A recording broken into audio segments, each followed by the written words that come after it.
আসমানের প্রেমিকাকে দেখে চমকে গেল তোতা। সম্পূর্ণ জানতে ভিডিওটিতে একটি লাইক করে প্রথম থেকেই দেখতে থাকো।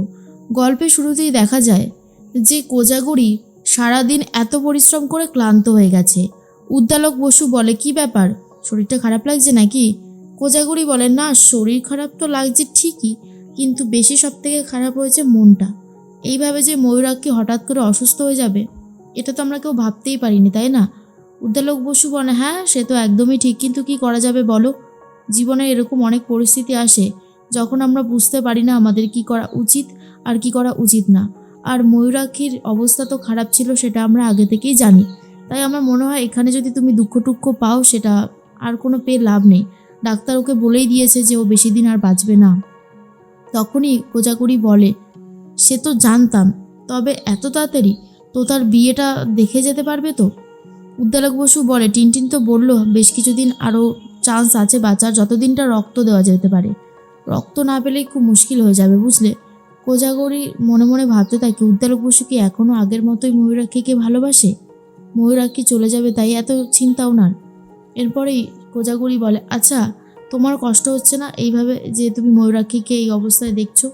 তখন উদ্দালক বসু বলে, কি চাইছো বলো তো বলতে? তোমার কথা কিন্তু আমি কিছু বুঝতে পারছি না। কোজাগরি বলে, দেখো বোঝার বা না বোঝার মতন কথা কিন্তু আমি বলিনি। আমি যা বলেছি তা একদমই জলের মতন পরিষ্কার। এটাই বলছি যে তোমার তো কষ্ট হচ্ছে, তাই না? যতই হোক তোমার তো পুরনো বন্ধু বলে কথা। উদ্দালক বসু বলে, খুব ভালো মতনই বুঝতে পারছি তুমি আবারও আমার আর এই ময়ূরাক্ষীর সম্পর্কটাকে নিয়ে জলঘোলা করতে চাইছো। দেখো এটা করে কোনো লাভ হবে না। আমাদের মধ্যে যদি সেরকম সম্পর্ক হয়েই থাকতো, তাহলে অনেক আগেই আমি ময়ূরাক্ষীকে বিয়ে করে সুখে শান্তিতে সংসার করতাম। তখন এটা যখন হয়ইনি, তোমাকে বুঝে নিতে হবে আমার সাথে ওর সম্পর্ক অতটাও বেশি গভীর ছিল না। ময়ূরাক্ষীর কথা বলতেই উদ্দালক বসুর গলাটা বারবারই কেমন যেন কেঁপে ওঠে। সেটা যেন কোজাগরি কোথাও একটা বুঝতে পেরে যায়, আর তাই বলে, হ্যাঁ সেটা তো খুব ভালো মতনই বুঝতে পারছি। ঠিক আছে, আমি এসব নিয়ে ভাবছি না। আমার একটাই চিন্তা যে তুমি ভালো থাকো, আর ময়ূরাক্ষীর মেয়েকে দেখে রাখার দায়িত্ব আমাদের, এটা আমাদেরকে বুঝতে হবে। খিলখিল কিন্তু একা হয়ে যাবে। ময়ূরাক্ষী চলে যাওয়ার পর থেকে আমাদের দায়িত্বটা আরও বেড়ে যাবে। তোতার বিয়ে দিয়ে তোতাকে পাঠিয়ে দেবো শ্বশুরবাড়িতে ঠিকই, কিন্তু আমাদের আরও একটা মেয়ে রয়ে যাবে। তখনই উদ্দালক বসু বলে, হ্যাঁ তারপর ভালো একটা পাত্র দেখে আমরা সবাই মিলে বিয়ে দিয়ে দেবো খিলখিলের। ব্যাস ও সুখে শান্তিতে সংসার করবে, মাঝে মধ্যে ছুটি পেলে আসবে, এনজয় করবে, আবার চলে যাবে শ্বশুরবাড়িতে। এর মধ্যেই কোজাগরি বলে, জানো তো একটা কথা বারবার ভাবছি, এই তোতাটা যা শুরু করেছে না, জানি না এর বিয়ের পরে কি করবে, সুখী হবে তো আদৌ? এত কিছু করার সবটাই তো ওর সুখের জন্য। উদ্দালক বসু বলে, জানি না ও কি করবে, সেটা ওই খুব ভালো মতন জানে।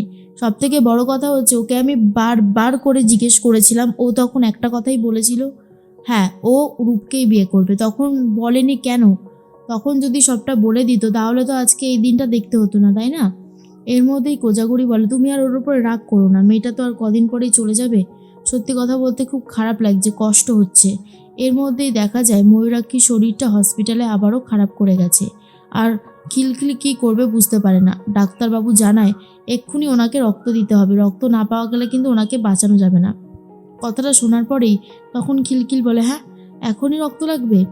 এরপরে খিলখিল কী করবে বুঝতে পারছে না। এর মধ্যে হসপিটালে অপরাজিতাও নেই, নেই উদ্দালক বসু, নেই টিনটিন, কেউই নেই। তখনই খিলখিল বলে, তাহলে আমি এক্ষুনি নিয়ে আসছি। এরপর অনেক লোককে জিজ্ঞেস করে, আচ্ছা দাদা রক্ত কোথায় পাওয়া যাবে? তখন সবাই বলে, কেন ব্লাড ব্যাংকে পাওয়া যাবে, আমাকে জিজ্ঞেস করছেন কেন? এরপর খিলখিল বলে, এবার আমি কি করব? আমি তো পুরোই একা হয়ে গেছি, কাকে বলবো এইটা? আমি তো বুঝতে পারছি না কি করব না কি করব।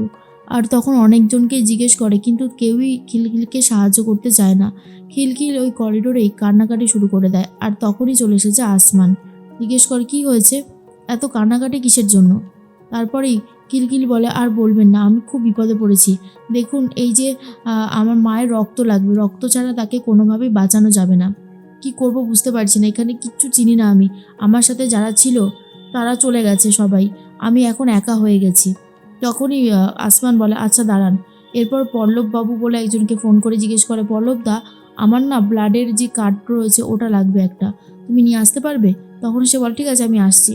এরপর খিলখিলি খুব টেনশন করতে থাকে। আসমান তখন বলে, দেখুন টেনশন করবেন না, আমি তো আছি, আমি এক্ষুনি রক্ত জোগাড় করে দিচ্ছি, আপনি এতটা অস্থির হলে কি করে হবে। তখনই খিলখিল বলে, আসলে আমার মার তো দুরারোগ্য ব্যাধি হয়েছে, ওনাকে বাঁচানো যাবে না, কিন্তু ভেবেছিলাম যে কটা দিন বাঁচানো যায় সে কটা দিন যেন উনি একটু শান্তি পায় জীবনে, কিন্তু এই হসপিটাল, ডাক্তার, এই সুই ফোটানো আমার আর ভালো লাগছে না, আমার মায়ের কত কষ্ট হচ্ছে আমি আর দেখতে পাচ্ছি না। আসমান বলে, আসলে ভালো হওয়ার জন্য তো মাঝে মধ্যে একটু খারাপও করতে হয়, তাই না? এই যে দেখুন, আপনার মায়ের হাতে সুই ফোটাচ্ছে, আপনার মা হসপিটালে ভর্তি, এগুলো সব ঠিক হয়ে যাবে, শুধু একটু ধৈর্য ধরতে হবে, আপনি একটু বিশ্রাম নেন, চলে আসবে কার্ড, আমি বলে দিয়েছি, যাকে বলেছি সে খুব রেসপন্সিবল। তখন খিলখিল বলে, না না, আমি একদম ঠিক আছি, আমাকে নিয়ে আপনাকে টেনশন করতে হবে না। আসমান বলে, বললেন আপনি এখানে একা, আপনি এখানে থাকেন না? খিলখিল বলে, না না, আমি তো থাকতাম সেই মোহনপুরে, সেখান থেকে আমাকে এক মাসি এখানে নিয়ে এসেছে। আমি এক আমি একজনের বাড়িতে রয়েছি, তারাই সব কিছু করে দিয়েছে, তারা আমাকে এখানে রেখে গেছিলো, যেহেতু ডাক্তার মায়ের পাশে 24 ঘন্টা আমাকে থাকতে বলেছে, আমি এখানেই ছিলাম, সব কিছু সামলাচ্ছিলামও। তখনই ডাক্তারবাবু বলল, আর আমিও বুঝতে পারছিলাম না কি করব। ভগবানের অশেষ কৃপা যে আপনি চলে এসেছেন ঠিক সময়। আসমানের সাথে খুব জমে উঠেছে এই খিলখিলের। আসমান তখন বলে, আপনি টেনশন করছেন কেন? আপনার মা নিশ্চয়ই সুস্থ হয়ে যাবে, ভগবান চাইলে সব সম্ভব, কোনো মিরাক্কেলও তো ঘটতে পারে, আর এখন তো চিকিৎসাবিদ্যা অনেক বেশি উন্নত হয়ে গেছে। এরপর খিলখিল বলে, তা যা বলেছেন। আসমান বলে, আপনার আর কেউ নেই বাড়িতে? খিলখিল বলে, না, মা ছাড়া এই জগতে আমার আর কেউ নেই। আসমান বলে, সত্যি আপনার কত কষ্ট, আমি সেটাই ভাবছি, আপনি একা একা থাকেন? তখন খিলখিল বলে, আমি মাকে নিয়েই থাকতাম, ডাক্তারবাবু জবাব দিয়ে দিয়েছিল যে মায়ের ক্যান্সার হয়েছে, মাকে বেশি দিন আমি বাঁচাতে পারবো না।